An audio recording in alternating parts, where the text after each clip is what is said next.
आता बातम्या पाहूया अशोक खरात याच्या संदर्भात। अशोक खरात या प्रकरणी सामाजिक कार्यकर्त्या अंजली दमानिया यांनी कॉल बॉम्ब टाकलेला आहे। चाकणकरांनी खरातला 177 कॉल केले होते असं अंजली दमानिया यांनी म्हटलंय। यावेळेस त्यांनी एकनाथ शिंदे यांचंही नाव घेतलेलं आहे। एकनाथ शिंदे यांनी सुद्धा खरातसोबत फोनवरून संवाद साधला होता असंही म्हटलंय। एकनाथ शिंदे यांनी खरातसोबत 21 मिनिटे फोनवरून संवाद साधला होता अशी माहिती विधान अंजली दमानिया यांनी केले। गंभीर आरोप केले।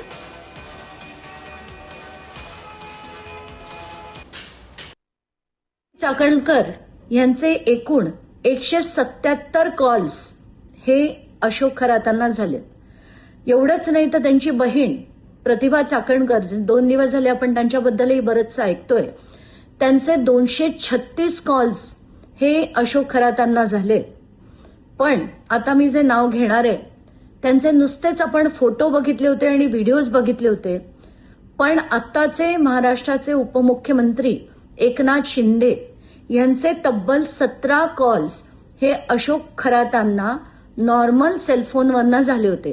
आता व्हॉट्सअप किती झाले आणि इतर किती झाले मला माहित नाही, पण 17 कॉलपैकी 10 इनकमिंग आणि 7 आउटगोईंग कॉल्स होते, ज्याच्यात सगळ्यात जास्त वेळ हे 21 मिनिटं यांच्यात संभाषण झालं। त्यांना काही आर्थिक पुरवठा केला का, त्यांना काही प्रत्येक संबंध आहे का, त्यांच्या मालमत्ता जे काही आहे त्यामध्ये काही आर्थिक संबंध आहे का, त्यांनी केलेल्या दुष्कृत्यामध्ये काही संबंध आहे का, याचा तपास पोलीस करत आहे। कोणी कोणाला फोन केला किंवा कोणी कोणाला भेटला याच्यापेक्षा आर्थिक संबंध काय, जे अघोरी कृत्य आहे त्याचा संबंध काय, किंवा त्यांनी केलेल्या दुष्कृत्यामध्ये काही संबंध आहे का, यावर त्या ठिकाणी गुन्हा निश्चित होत असतो। एसआयटी मुख्यमंत्र्यांनी नेमलेली आहे आणि एसआयटी नेमल्यानंतर एसआयटी मध्ये कोणी कोणाला काय फोन केला आणि काय माहिती आहे याची सगळी माहिती लोकांच्या समोर होईल।